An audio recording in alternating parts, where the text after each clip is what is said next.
countdown to the last comic shop in 5, 4, 3, 2, 1. Okay, good day, eh? This is the Christmas part of our podcast. You can play this at your Christmas parties or for yourself on Christmas Eve if you got nothing else to do. Good day, eh? In case you thought I wasn't on this part. Oh, I guarantee you'd be on. So, good day. This is, again, our Christmas part, and we're going to tell you what to get for your true love for Christmas. Look out the window. Where? What you doing? It's snow, you hosehead. Oh, that's because it's the last comic shop, and it's snowing outside because it's Christmas time. Hey, hoser. What? Here's a quiz. Quiz for Chad. Okay, I got my thinking toucan. Yeah, right. What are the 12 days of Christmas? Because, figure it out, right? You got Christmas, and that's when? 25th. Right. And then you've got the 24th, that's Christmas Eve, right? That's 2. And then what do you got after that? Wrestling Day. Oh, no. Boxing Day, okay. So that's 3, and then what you got after that? No. New Year's. Oh, okay, that's 4. New Year's Eve. Okay, that's 5. Well, so where do you get 12? Well, there's 2 Saturdays and Sundays in there, so that's 4. So that's 9, and then 3 other days, which I believe are mystery days. The mystery days. I think there's more to that. Maybe.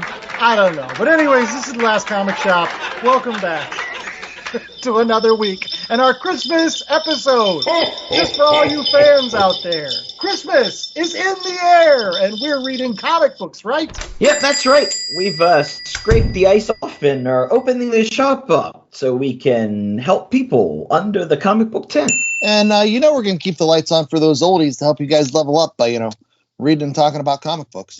And I'm the host with the most, Andy Larson, and I'm joined by Chad Smith and J.A. Scott. And it is time to unwrap our Christmas Day special for you. And again, because Spider-Man is being delivered to all you folks out there on movie screens right now, we thought we would deliver to you a review about Spider-Man.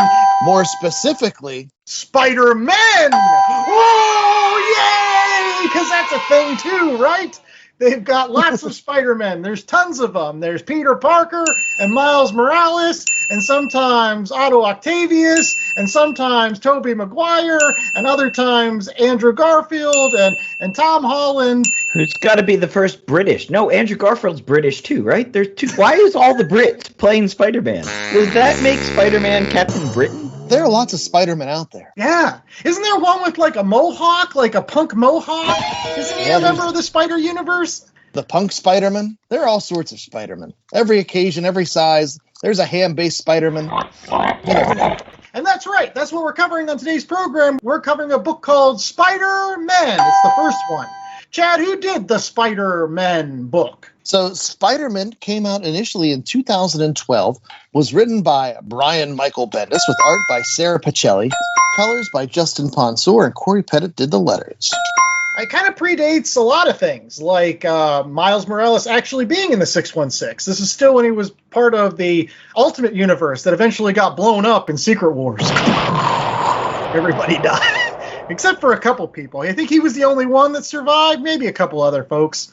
Well, him and his supporting cast, I still don't know how that worked out. Cool Nick Fury survive? Or we'll just call him MCU Nick Fury? Well, they actually brought in Nick Fury's son to become Nick Fury. And then they jettisoned old Nick Fury to replace the Watcher, who was killed and had his eyeball ripped out by that eyeball guy. Yeah. It makes absolutely no sense. They should have just done so much of that reset button. They tried with the Secret Wars crossover. I don't know why they just didn't hit the reset button on that either. But anyways, ultimately, Miles Morales did give Molecule Man a cheeseburger, and therefore he was saved. Everybody else, not so much. But this was before that. I don't know how long after the Peter Parker in the Ultimate Universe died did this come out, Chad, do you think? Miles was still relatively fresh when this happened. He just showed up in August of 2011 and made his first appearance in Ultimate Fallout 4, so he had not been Spider-Man very long when this crossover happened. Yeah. And so, speaking of this crossover, let's get to that 10-cent synopsis, and that comes from J.A. Scott this week. So, J.A.,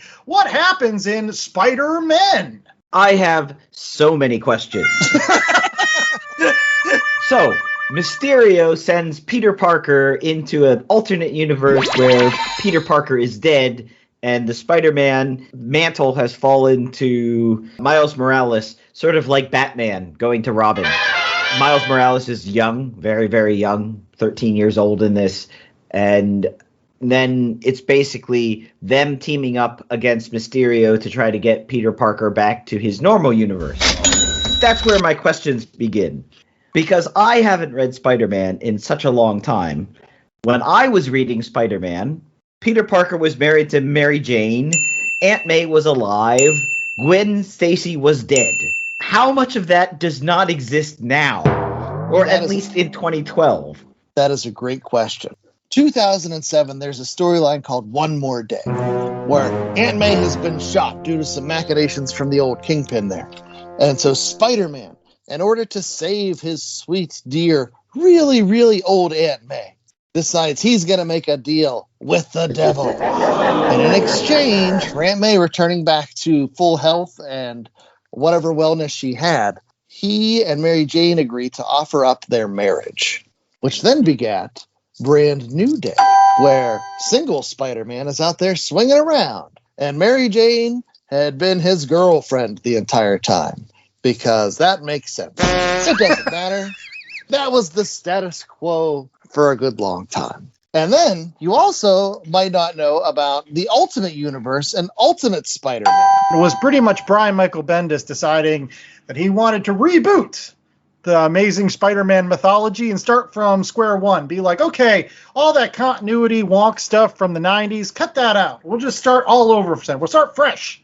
Like with all the Ultimate books. They just started fresh, and we were like, what happens if all these great ideas we had from Marvel didn't have any of that previous continuity weighing it down, and we could just tell the stories with the best parts of the old stuff? So it's like Marvel's New 52? Basically, the big difference was it happened alongside with regular Marvel, and so those came out right along the time of the first Sam Raimi Spider-Man movies, and so they were trying to get a way for new readers to not have to worry about all that extra stuff. Right. But eventually, they had so much continuity built up in the Ultimate universe that they needed to hit the reset button there, too. And so they killed that Peter Parker, and they brought in Miles. This is a new Spider-Man in that universe. And so this is really a first combination peanut butter and chocolate of the two Spider-Mans from these different universes. And I was going to say, too, this was also born out of another Spider-Man movie.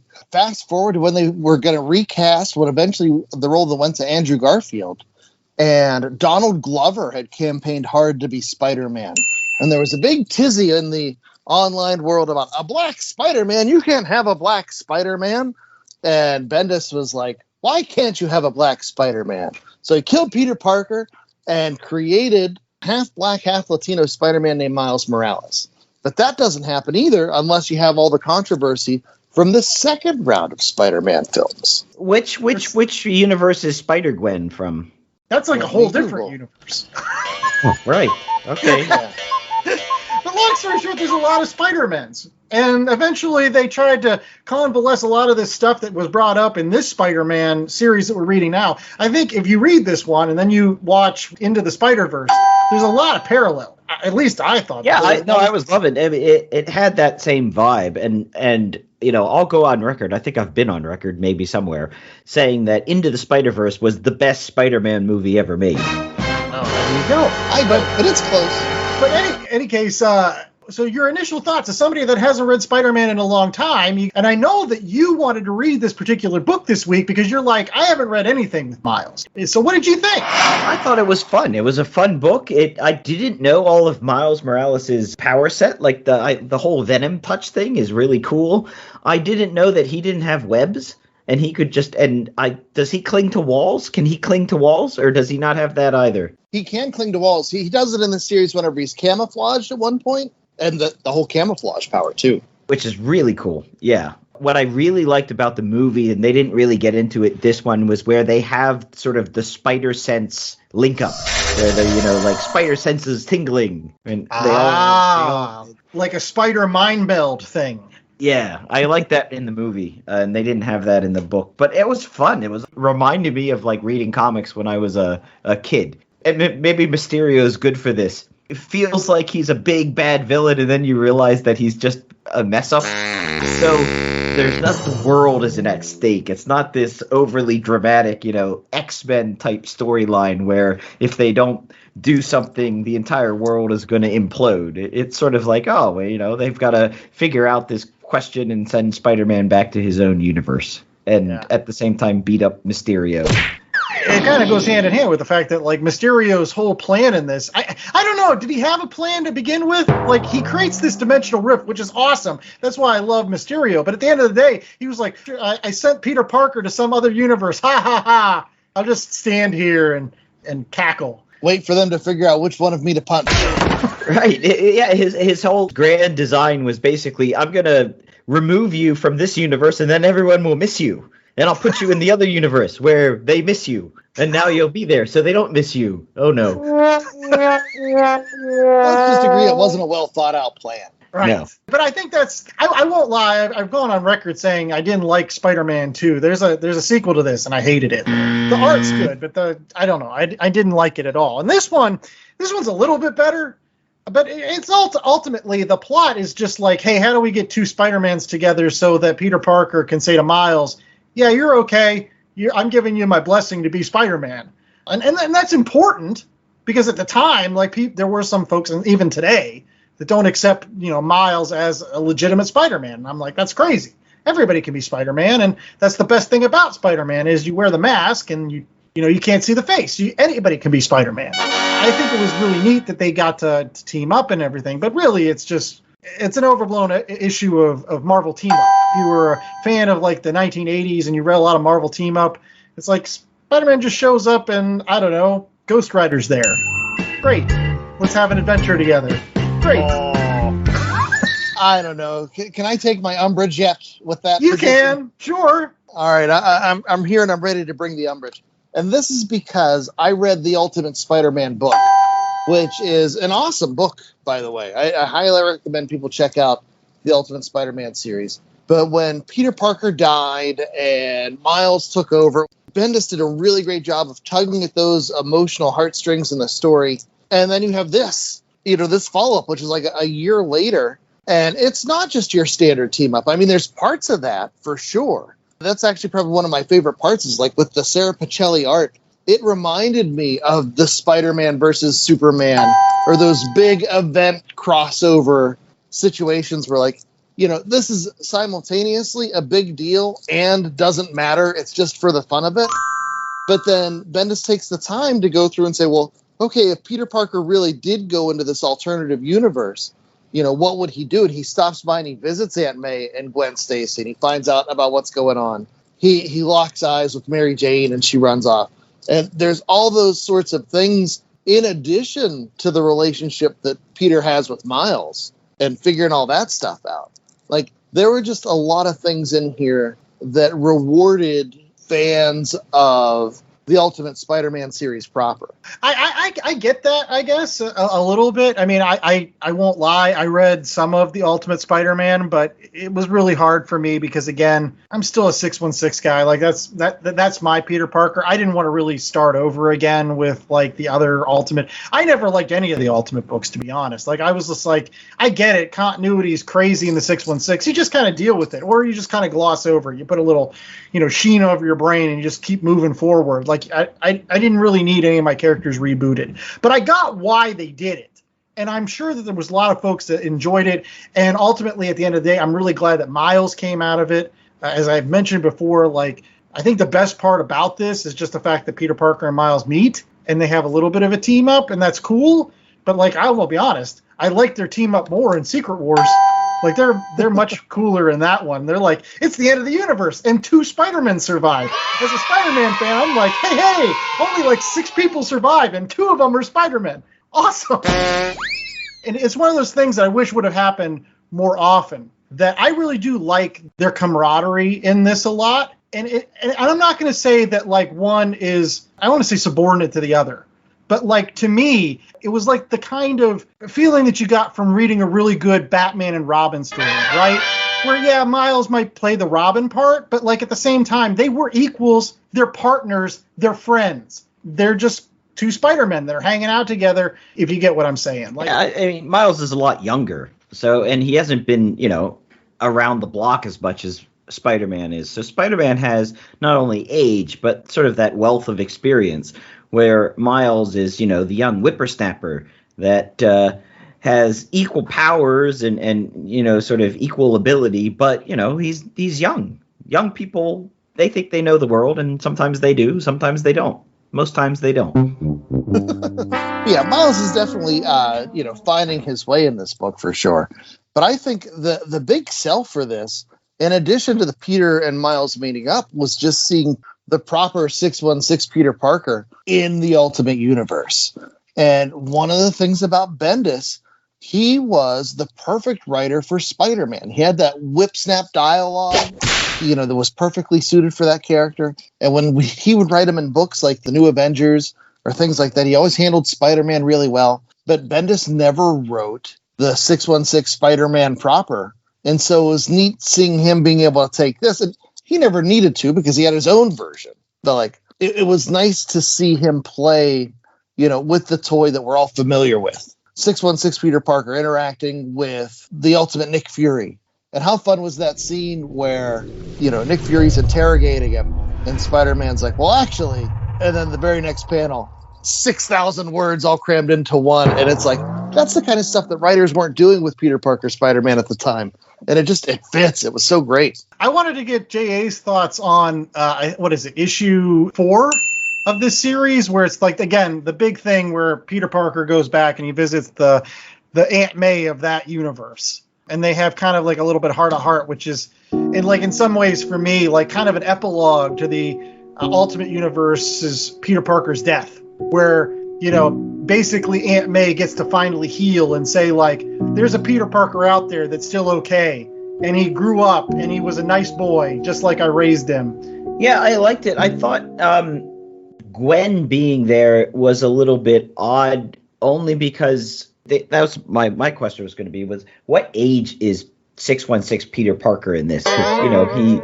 Is he supposed to be in his 30s? Is he late 20s? Is he? Yeah, I guess mid 30s. Okay, so but he's become a man. He's grown into himself, and so his relationship with Aunt May, I thought, was very adult. But Gwen is supposed to be a kid there. She's like a high school student, and so that kind of was a bit jarring. I thought it wasn't written as good as it could have been. Maybe remove Gwen from that, and it's a much more powerful moment. I'm glad you brought that up, because I know it was supposed to mean something, but that was actually a creepy part of this book, is where, like, he locks eyes with, like, the teenage Mary Jane, and I'm like, no, dude, you're in your 30s.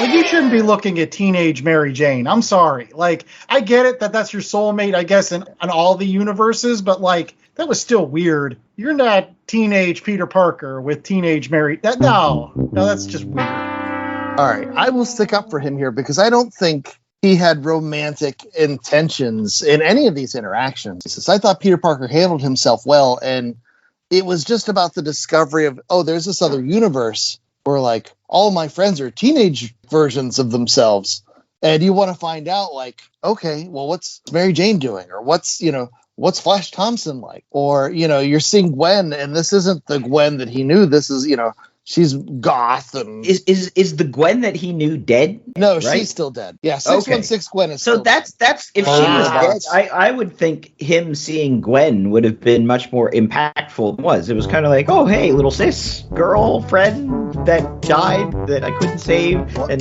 majorly changed my life, yet you're not dead. But well, to compare this to a book that we have read recently, I didn't think it was anywhere near as creepy as the Clint-Kate Bishop relationship in Hawkeye. Like, I never saw... It's not creepy. That's just adult. That one made me queasier than this. I didn't see Peter Parker trying to hit on people, and I thought, if anything, there was that extra layer of awkward where, one, he's finding about his friends, as teenagers, and then Gwen is asking questions. Mary Jane gets to be a model? What happens to me? And then Peter Parker's like, oh, I shouldn't talk about this. Like, how do you tell somebody Green Goblin throws you off a bridge? Yeah. Because he sees it. It's like, you're Gwen Stacy, right? She's supposed to be dead, and that's supposed to be some, fundamental moment in your life. But it wasn't written like that. It was just kind of like, oh, you're young and you're Gwen Stacy. Not, oh, wow, you're the girlfriend that I couldn't save. Yeah. Right. And you're alive. So I don't have to, It's all multiversal hijinks. It's all fun and games until Gwen brings up Norman Osborn and Kitty Pryde. which was so cool. Kitty Pryde dating Peter Parker, that's a book I would have read. Doesn't Iceman live with them for a little while too? Like, isn't Eventually, yeah. Firestar too? Do we get It's Human Torch, actually. It was the original Amazing Friends before they couldn't get the rights to Human Torch. Hey, what we got next is our rating for Spider-Man. J.A., what's our rating scale for this particular book this week? Because it was a little bit of a plot point, we're going to go 1 out of 4 web shooters. Okay, I like that. So we're going to go ahead and start off with our resident Spider-Man aficionado. That would be Chad Smith. Chad, what are you giving Spider-Man, the original? So I will say, I read this whenever it came out, and I honestly wasn't as much of a fan. It felt kind of incomplete, and I wanted a meatier story. But fast forward, good golly, however many years it is. I sat down, I read this in one sitting. It was super fast, and I feel like I appreciated it more for what it was. And we have not gushed enough about the Sarah Pacelli art in here. It is gorgeous. And not only is it gorgeous, her panel layouts, she has that style that almost felt reminiscent to me of like the 1970s Spider-Man comics with the bigger panels, and just I loved all of that stuff. So do I wish there was more meat on the bone, or Mysterio's plan made more sense? Yeah, I do. Do I wish that sometimes Bendis would have focused more on those minute details? And like, there were a lot of times where he was just happy to gloss over stuff and just be like, it's comic books, deal with it. So because of those notes, I'll ding it. But the second time I read it, I had so much fun with it. I'm going to say 3.75 web shooters. All right, I'll go next, and we'll leave J.A. for last. I'm going to give this actually a 2.75 web shooter. And I'm going to give it that because I feel like there's not a lot here other than Miles Morales and Peter Parker joining up. I mean, there's some good moments. Like, I won't lie, tugged at the heartstrings when he's talking with Aunt May and she says, I made all the right choices and everything like that. Those were really good moments. There's some great dialogue between Miles and Peter. To my point about them being like, Bruce Wayne and Dick Grayson of the Marvel Universe. That feels natural. That feels right. These two people should hang out together. They understand each other. And, I think the worst part about it is when they were fighting a little bit. It doesn't last for very long. But at the end of the day, there's not really a villain. Most of the time, there's not really conflict. It's really kind of talky and kind of really setting up other things that would come later. Like, again, you read this, go read Secret Wars, which, basically kind of expands on the relationship between Peter Parker and Miles Morales as they're, saved from the universe imploding, and they get to team up and do some cool things together in that series. I guess I'm not going to give it less than, a 2, because this is good for people that haven't read a lot of Spider-Man. Like, if you need an introduction, great, read this. Because it gives you everything you need, and then you can read either Peter Parker or Miles Morales. It's a good starting point for folks that want to get into the Spider-Man universe. And I like the Sarah Pacelli art. I will say this, I like the Marcos Martin art more. That's an unfair judgment. Marcos Martin is great too, just in a whole different way. I don't know, I got like an alternate cover or something with the Marcos Martin, and I was like, I like Marcos Martin. Where's his art? Oh, is that wrong for me to say? I totally disagree, but I mean, you can have your opinions.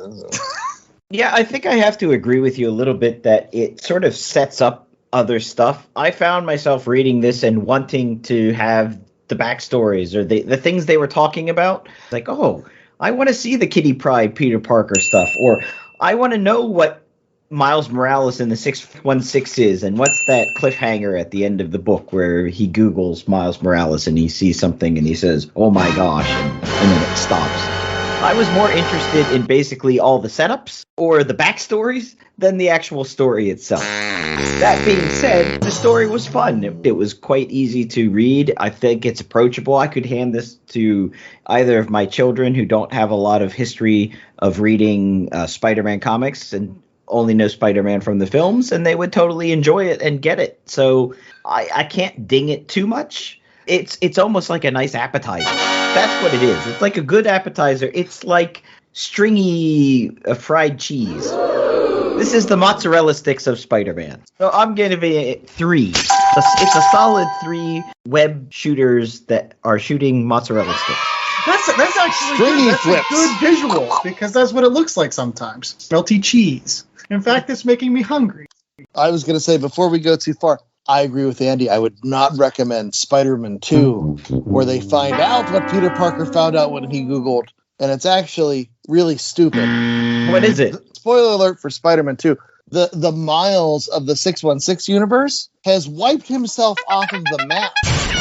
And so Peter Parker never should have found anything when he Googled Miles Morales from the 616 universe, because he was actually a criminal in league with the Kingpin and helped Kingpin early on in his Kingpinnery. And then as a result, the Kingpin was like, because you've helped me so much, I'm going to help you get out of this and enjoy a normal life, and we'll erase you from everywhere. So Peter Parker wouldn't have found squat. Yeah. Make sure that you go out to our Twitter page. I wrote a whole article on Spider-Man 2. I'm going to be posting it this week so you can check it out. But really, the worst thing about that book is it's not even a Spider-Man book. It's a Kingpin book. I don't know why they just didn't call it Kingpin. It made me so mad. It's like buying a tube of toothpaste and then finding out it's Preparation H. You're like, wait a second, I'm brushing my teeth with Preparation H. This is awful.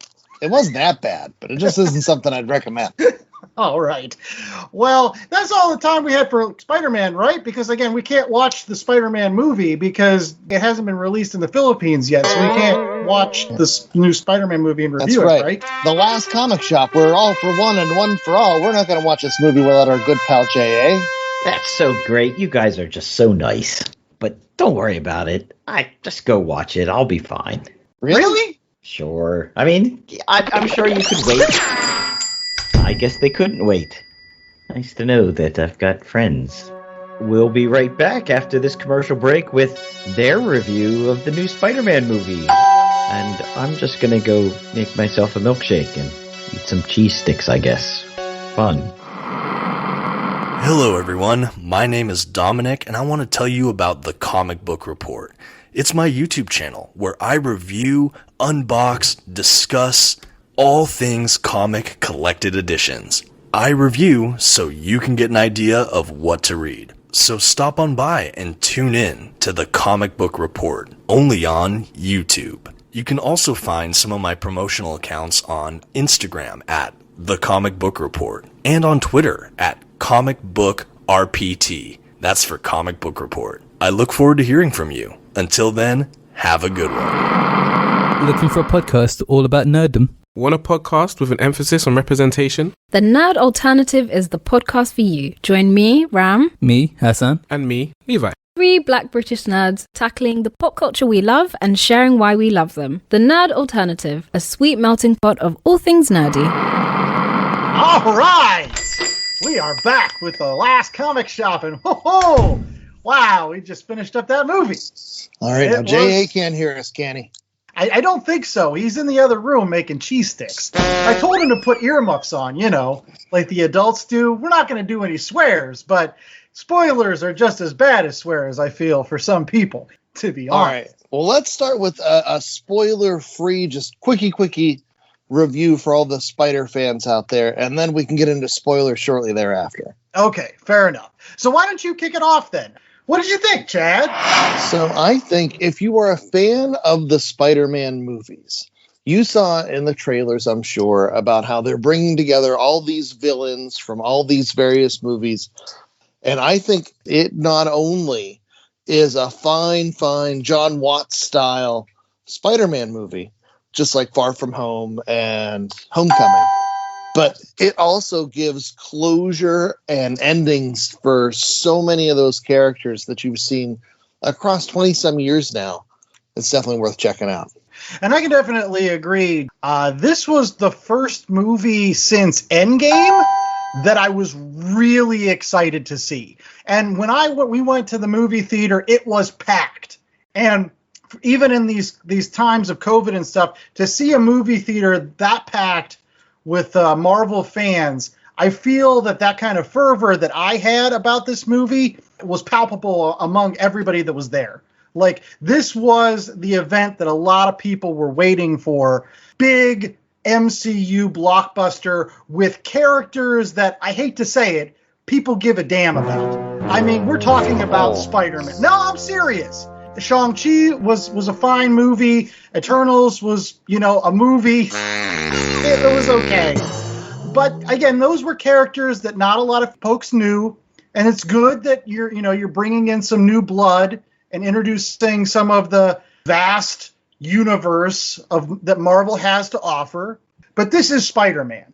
This is the flagship character. More than the Avengers, more than the X-Men. This is the most important character that Marvel has. He's right up there with Superman and Batman in terms of overall importance as a superhero to pop culture. So people are going to want to see Spider-Man on the big screen. To throw in not only Spider-Man, but to then throw in all of this history and this backstory and all these characters and just put it all, again, it just had like an end game kind of quality to it. And so I think you should just go see it just because it's an event like that. Oh, yeah. People were clapping in the theater and hooting and hollering. Right. If you love Marvel, if you love good comic book movies, you just go see it. Because, again, you're going to get that same feeling that you did when Avengers wrapped up their big, humongous story arc as well. So the big question I have, now we are comic book aficionados, and this is a comic book movie for sure. Do you think someone who has not seen all 8 Spider-Man movies can show up and enjoy this movie? Ooh, Your answer took too long. The answer is yes.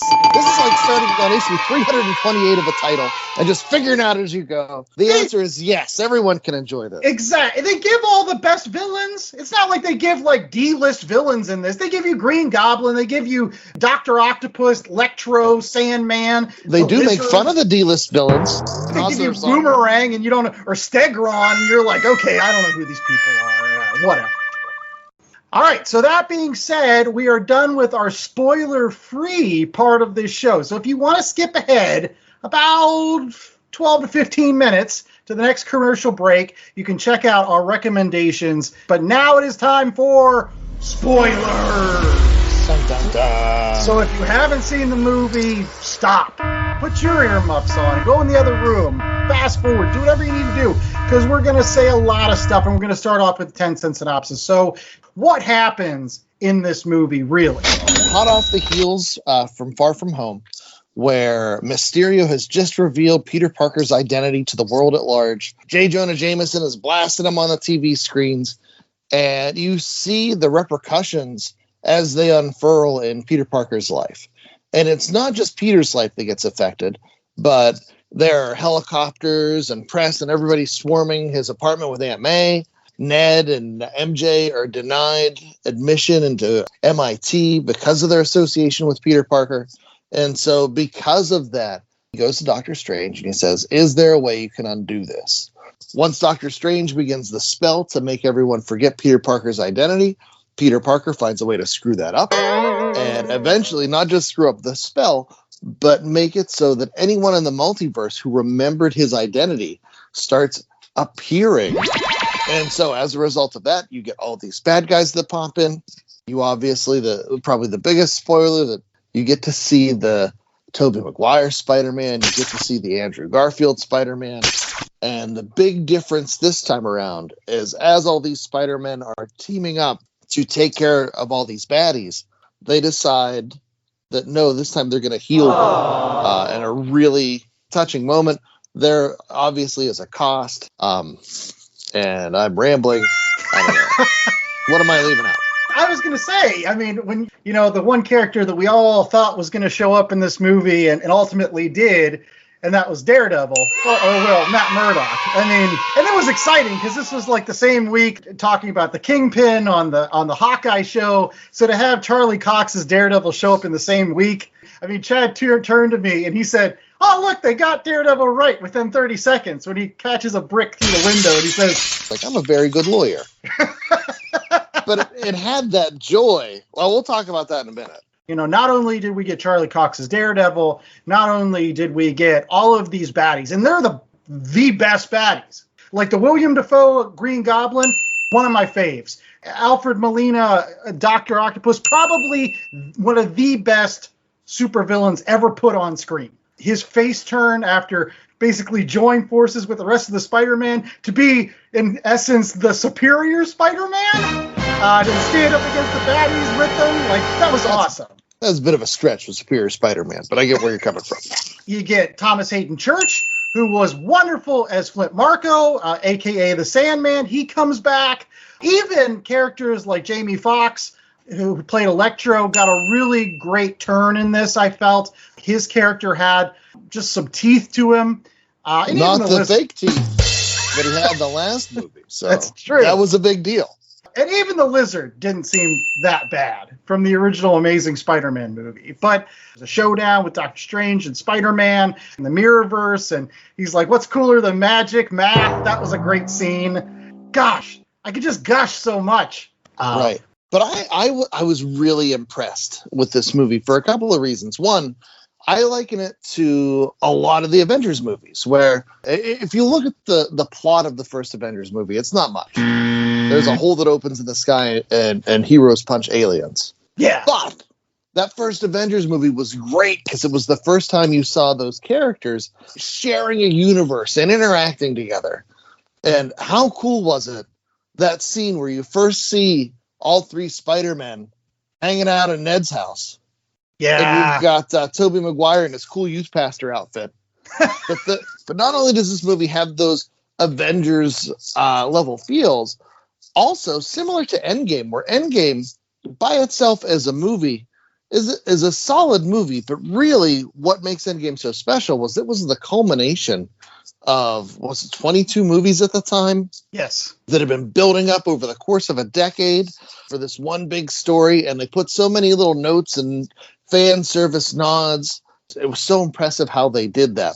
So not only do you get the magic of seeing these characters interact for the first time, but you're getting all that fan service. You're getting all the nods. You're getting the quips. You're getting the Spider-Man comparing web shooters. And that scene where they're asking Tobey Maguire, like, well, where do your webs come from? Like, we're just curious. We just want to know. We're not trying to insult you or anything.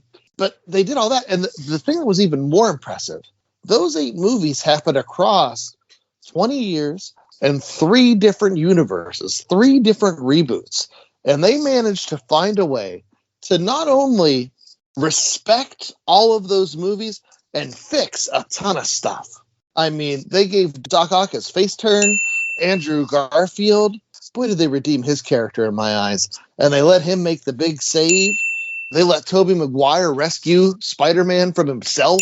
Yeah. Whenever he's just ready to cave into his darker demons. I want to really quickly just jump in on that because sincerely, like, how good was Tobey Maguire in this movie? Like, he had like almost like a Chris Evans Captain America type, the elder statesman, the man that's going to say, all right, everybody calm down. Like, I'm here to help.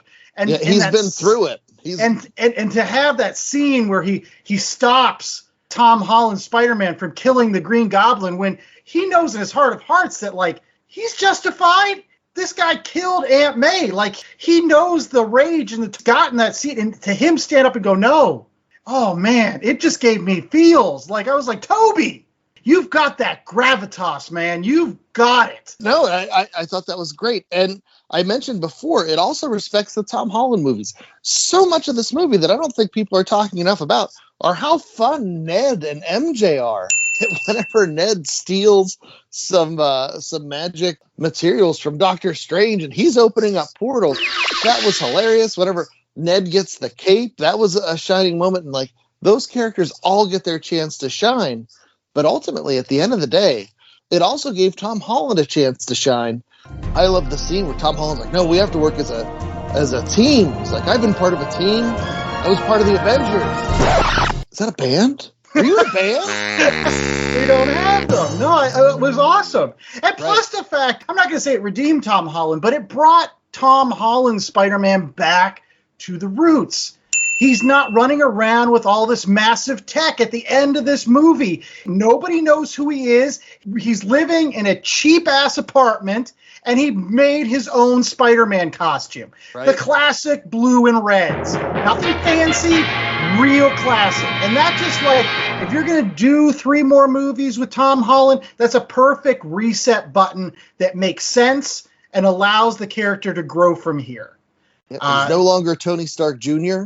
He no longer has the Tony Stark tech that heals everything all the time. And he has that sadness that Spider-Man should have. He has that burden of knowing, oh, I could go and talk to MJ, or I could talk to Ned, my best friends, but he doesn't.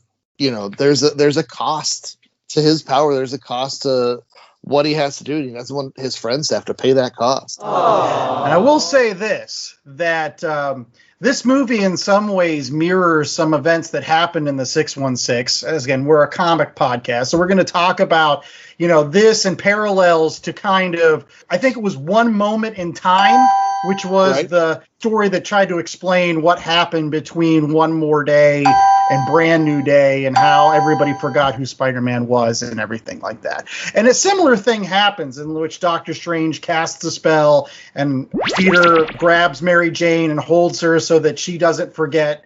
But at the same time, like, I feel like this particular story, unlike what happened in One More Day and then One Moment in Time, this was so much cleaner. To reboot the character, to reset the character, to bring him back to his roots, I feel like this movie did a better job of that than even the 616. By far, it did a better job than the comics, because not only does it clear the table, it also told entertaining stories. Like the 616 comics, when you were reading One More Day or One Moment in Time, you could tell, like, those were machinations. They were trying too hard to reset things, reboot things, and it really wasn't a satisfying story. And here, they managed to pull out all the multiversal things that made this that much more entertaining.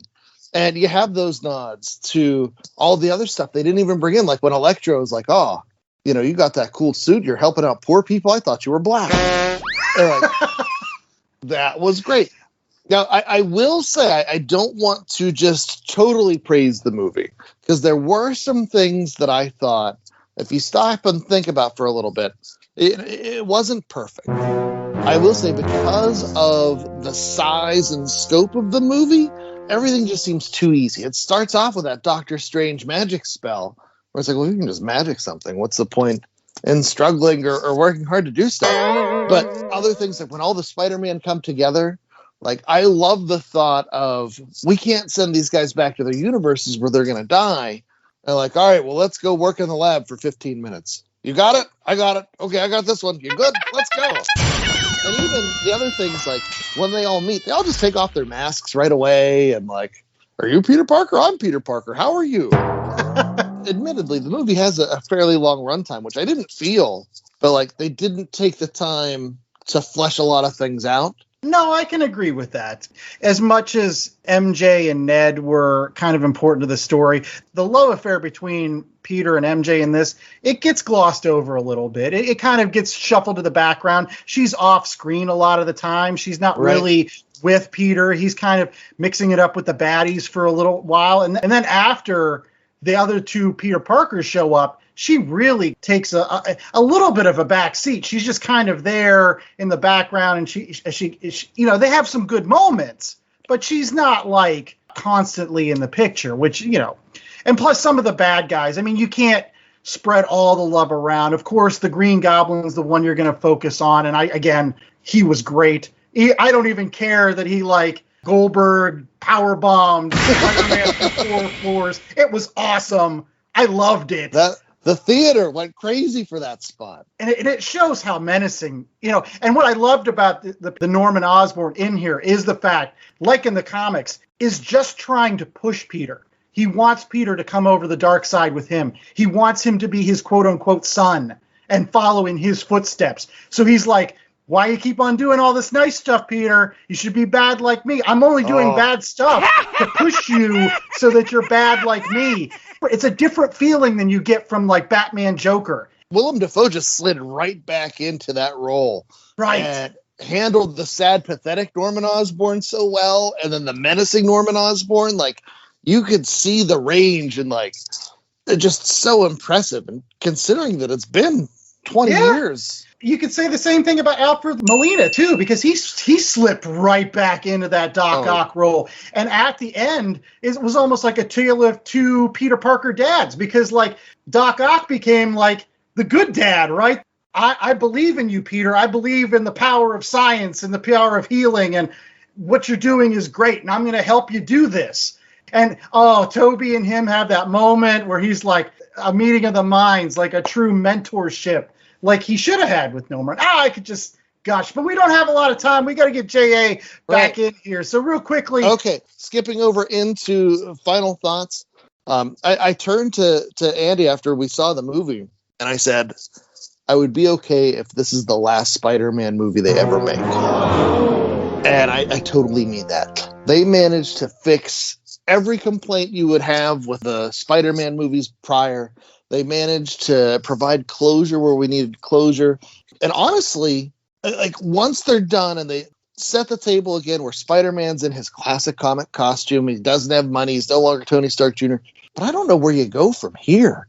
Like, how do you tell another Spider-Man story now that you've literally pulled out all the stops from 3 universes in 20 years? You're going to go back to him punching Kraven? Oh, no, there's ideas. Maybe go Black Cat.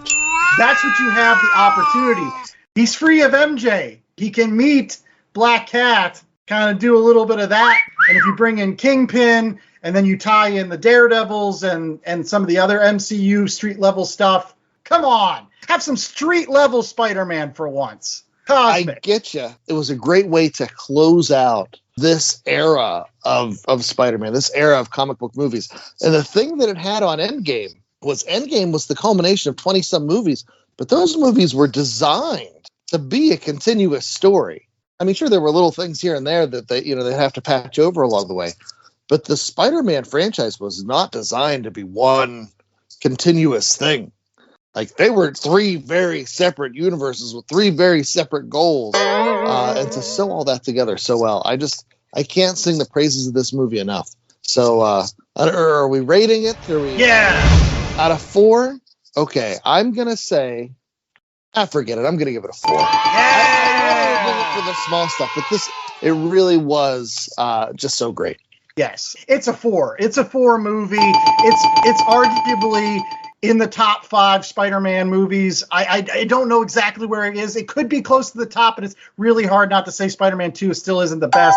But, I mean, this movie, as I mentioned in the opening, felt like Endgame to me because it felt like a comic book. To have all the different characters. That's what I love about Marvel. That's what I always loved, is people would show up in each other's books all the time, and it was such a shared universe. And you got that here, whether it was Doctor Strange, whether it was Matt Murdock showing up to defend him. Why did he take the case? Who cares? They glossed over it, but it didn't matter, because Matt Murdock defends the superheroes. You know that intrinsically. You don't need it explained. You had all the baddies and all the best baddies. You even had Venom at the end and the post-credit sequence, which I had to kind of think about because I want to know how he knows there's a Peter Parker. Because everybody that was pulled through knew Peter Parker was Spider-Man. That's how the spell worked. So therefore, Tom Hardy must know a Peter Parker somewhere. That's the only way it makes sense. How else would he be pulled through the universe? Doesn't make sense. You're just thinking too much, and they have a Venom franchise.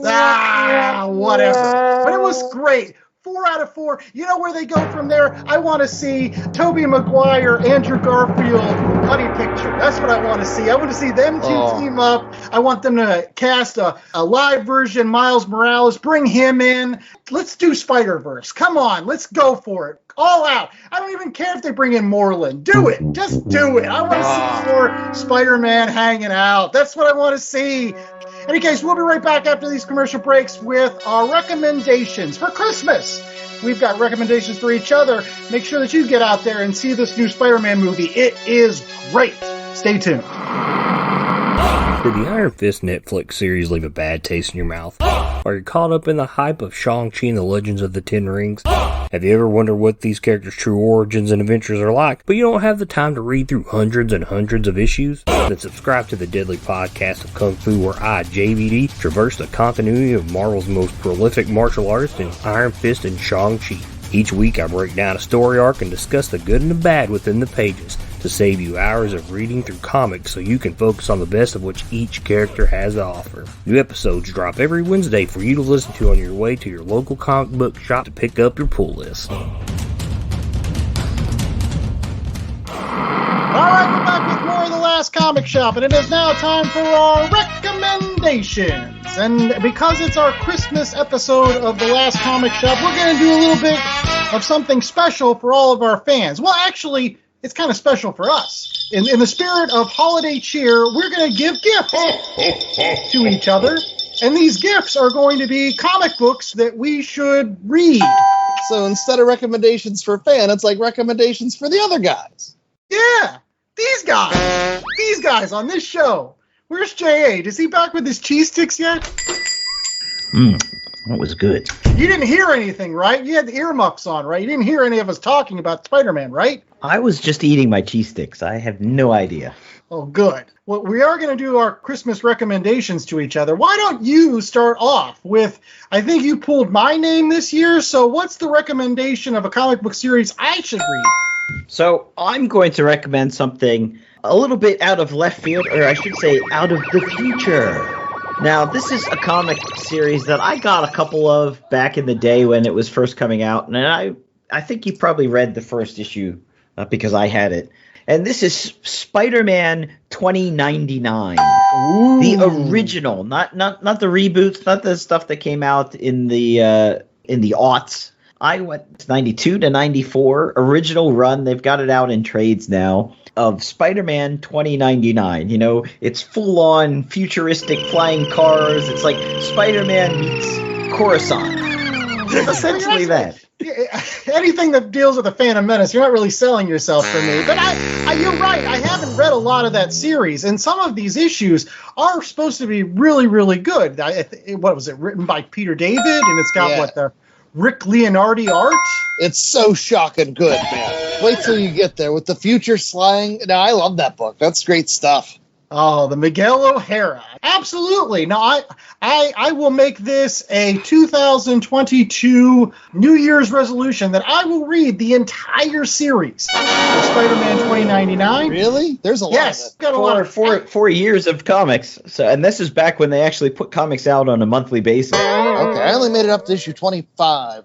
See, now I got to beat Chad's record. I'm going to read all of it. I will read all of it, and I will come back on The Last Comic Shop at some point in 2022 with my review of the entire series. I also think it's timely because if anyone has seen the trailer for the next Spider-Verse movie, he's in it. So I'll be ahead of the curve. Absolutely. And how cool is that costume? That has to be one of the coolest costumes to come out of 90s comics. Yeah, I think it's the only one that stuck, right? All the other 2099s they weren't so great. Well, who do they got to compare to? Ravage 2099? Please. He looked like a hobo. Anyways, I think then we've got Chad. You picked J.A.'s name. So what's your recommendation for J.A., Chad? Okay, so my recommendation is something more recent. It just wrapped up within the last month. But I know J.A. is a big fan of the sword and sorcery genre. I know he's a big fan of folks like Oro Monroe. And so I want something that combines those things. And so I'm going to go with Care Andrews' Amazing Fantasy miniseries. And the best part, unlike however many issues Spider-Man 2099 was, this was only 5 issues, Joe. Really awesome art. And the premise of the story is they pluck various Marvel superheroes from various time periods. You get Captain America from World War II. You get Spider-Man from his teenage years. You get a younger Black Widow. And they're all dropped in on this this island. They don't know what's going on. And they have to figure it out from there. And I'll be honest, I still have to finish it. But I've read the first couple, and it's awesome. Yeah, it's all swords and sorceries and barbarians and Captain America running around in a loincloth. I love it. I just pulled up the cover of the first issue, and it's Captain America with a beard and a battle axe on top of a lion like he's He-Man. It's riding a lion. Check out the cover for number 4 with Storm. You're going to love it. No, and the best part about that series is it's coming out in treasury format. So, like, you can read it with the big extra-sized pages. So although that format hasn't been released yet, if you read it and you really enjoy it, you can eventually get it in treasury size, which is kind of what I'm waiting for. I hope to actually cover that book in 2022 on our show. So maybe you'll get a head start. I think it sounds great. I'm loving these covers. Well, my gift to Chad is actually a gift that Chad is giving to me. You're one of those gifters. I see. You give the gift that you want. That's true. But in any case, Chad has, out of the kindness of his own heart and his kind of obsession with going through dollar bins, has decided to help me fill in all of my gaps in my ROM, the Space Knight collection. So my gift to Chad is that he should read all 75 issues of ROM, the Space Knight. I think there's 2 annuals, too. But basically the entire run of ROM, the Space Knight from the 1980s, because it's not just one of those licensed tie-in comic books. It is a tour de force. If you don't walk away from ROM, the Space Knight, Chad, after reading the 75 issues and feel a grave injustice has been done to you with the fact that, like, ROM can't exist in the Marvel universe, then there's something seriously wrong with you, I feel. Because wait. I'm hitting the pause button.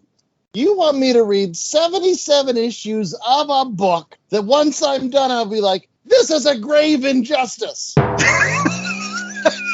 Yes, because it is so wonderful. Bill Mantlo is at his peak. He gets to write from issue 1 through issue 75. He gets to write the entire epic from beginning to end. And most of it has Sal Buscema art. And you love Sal Buscema. This wonderful story of, Rom the Space Knight, one of the first space knights from the planet of Galador, and how he gave up his humanity to fight the dire wraiths, and how he comes to Earth. And at first, he's like destroying people, and they think he's a bad guy. But then he finds the love of this hill woman, Randy Clark from West Virginia, and it's kind of like a very chivalrous love, right? Because he's trapped in this harbor. I don't know if you're selling this or not. But it's wonderful. He interacts with so many folks. Like, he interacts with the X-Men and with Doctor Strange, and there's an issue with Shang-Chi, and there's an issue with the Avengers, and with Better Ray Bill, and all the... And Rick Jones, I've been buying them for you out of dollar bins when I see them. That's right. So not only are you getting these issues for me, and we're going to continue to update folks that listen to the Last Comic Shop as to where we are in our collection, because we're going to try to get them all in buck bins if possible. I'm not spending more than $1 on any of these. Maybe issue 1, that's it. But anyways, because I read them all, my brother's collection. And so, like, at this time, like, once I have my own collection, I feel like you should read them because it's a really great series. Again, it's probably one of the best licensed tie-in comic books that was ever made. And that's really saying something when you have, like, Larry Hama, G.I. Joe, and even Bill Mantlo's work on Micronauts. But ROM is really special. All right, I'll give it a shot. I guess I have a lot of issues I have to find now. Who owns the ROM Space Knight license at the moment? Hasbro. Oh. Yes. I think IDW came out with a series. Yeah, the guy that was running IDW, Chris Ryall, however you say his name, he was the big ROM guy, but then he left, and they haven't done much with ROM since. Right. Because I was thinking, is there any chance for a ROM Space Knight omnibus? See, that's what we've all been waiting for. That's why there's people like me running through dollar bins to get the issues, because it's the only way we can read it right now, is like if you get the original issues. There's no omnibus, there's no trade paperbacks, there's no nothing. You have to either get the single issues or you can't read ROM the Space Knight, and that's unfortunate.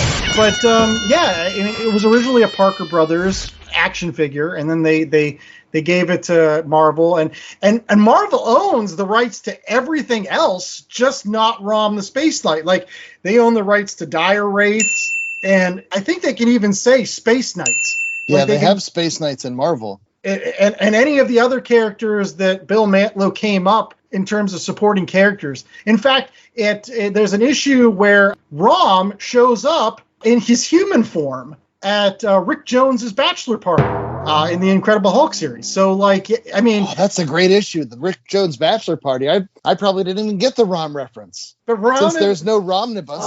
Very cool. I'll definitely check it out. It's something I've been meaning to read once we got everything collected there for you, but I guess we'll have to speed that up now. Thanks. Merry Christmas and all that. Yeah, read this book that you're buying for me. It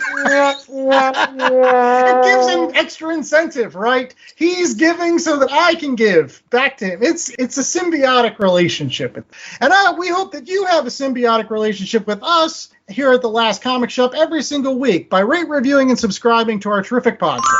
2022 is coming right around the corner, and we've got brand new episodes for you all next year. So make sure that you go out to our website, www.lastcomicshoppodcast.com, and you can find our links to all of those terrific podcasting services where you can find our show, including YouTube. And while you're out there, listening to our show and whatever, make sure that you leave us a Christmas present this year by leaving us a 5-star review. It's the best way for other folks to find our podcast. There you go. And while I don't think I would have chosen the word symbiotic relationship in either of these cases to use, I will say, if you want to talk to us, you can check us out on the socials, Twitter and Instagram at Last Comic Shop, where you can check out our Wednesday polls, our daily comic book factoids, and all other sorts of manner of fun comic book stuff that we post each week. And you can find links to all of this on our website, www.lastcomicshoppodcast.com, where we also have a link to our merch store. And just for the holiday season, if you need to buy somebody a gift that you forgot about,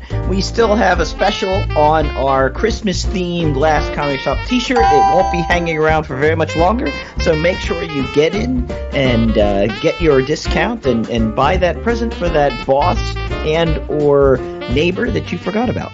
And there you go. And while we may be the Last Comic Shop podcast, we don't want to be the last comic shop out there. So we encourage everybody to go to the Comic Shop Locator, www.comicshoplocator.com, where you can find a shop near you where you might pick up some Spider-Man, not Spider-Man 2, or you might pick up some Spider-Man 2099, perhaps some Amazing Fantasy by Care Andrews, or maybe you want to go in those back issue bins and search out your own collection of Rom the Space Knight. All that and more is waiting for you at your local comic shops. All right. And until next week, I was the host with the most, Andy Larson. I was joined by Chad Smith.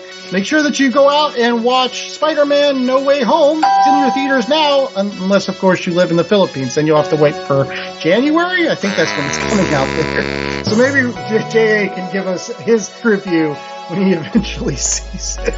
But until then, stay safe, stay sheltered, and make sure you don't ask for a Red Ryder BB gun for Christmas, because you'll shoot your eye out! Maybe you'll get one of those lamps, those legs. Gilly, Italy. It's a prestigious award.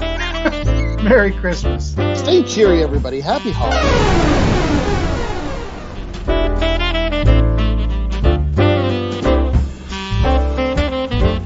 The Last Comic Shop was a 2021 Black Angus production.